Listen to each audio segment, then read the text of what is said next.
Manchester United have finally announced the signing on a 5-year contract, plus an option for a further 12 months. Talk goalkeepers. Gianluigi Donnarumma to Manchester City is the rumour. That can't happen, can it, Darmesh? Don't rule anything out. I mean, this has come out of the blue, like, in the last week or so. And I think a number of clubs in Europe have been on high alert now that they know Gianluigi Donnarumma is available. This is an interesting situation for a number of reasons. Tonight's game, PSG against Tottenham Hotspur in the Super Cup final. We found out yesterday, Donnarumma not part of that squad, completely omitted from that squad. And it was a decision that was made by the head coach, Luis Enrique, a decision made after a new contract for Donnarumma could not be agreed.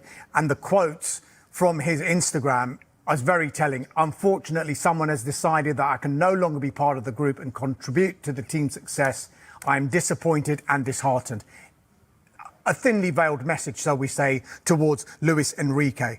Now, because he's only got 1 year left on his contract, that adds another complication. So some clubs who are interested in Donnarumma will hear PSG saying, well, it's 35 to 40 million euros, but they'll think, well, in 4 months' time, for a club outside France, they can start negotiating with Donnarumma and his representatives over a pre-contract agreement to come for free next summer. So what happens now? Some clubs may wish to wait until next summer, which Donnarumma will say, well, the ball's in your court now, PSG. But PSG have got an ace card as well, because the World Cup's at the end of the season. Donnarumma needs to play regular first-team football to make sure he's the number one choice for Italy at that World Cup. You mentioned Manchester City. They've kept an eye on the situation, as have Manchester United kept an eye on the situation. However, as it stands, we're told no club-to-club contact from either of those clubs to PSG, no club-to-representatives contact from either of those clubs to Donnarumma's people. So where does that leave it?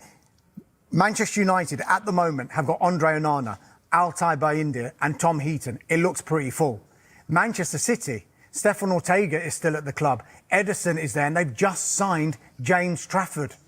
So where does it leave it? Well, it's a really interesting situation at Manchester City, because I think there were some question marks over the course of the last few weeks about who the number one is going to be at Man City this season. Well, it's our understanding that they want Ederson to stay, and Ederson is the number one at Manchester City, which is quite interesting in itself, because they have one pre-season match ahead of the start of the new season. They take on Wolves this weekend. James Trafford played 45 minutes. Ederson played 45 minutes. James Trafford back at Manchester City after being really, really good at Burnley, getting back into the Premier League.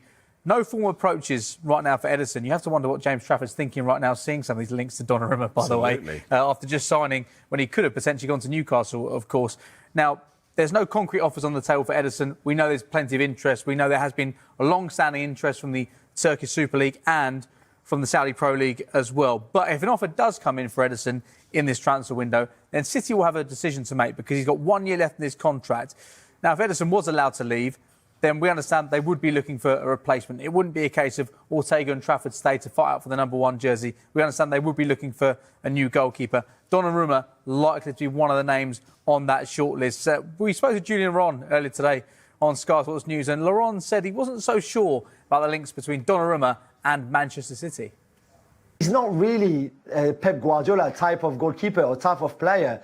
Like I've said before, his distribution is not good, and that's also why PSG were happy to go for somebody much better on the ball than Donnarumma.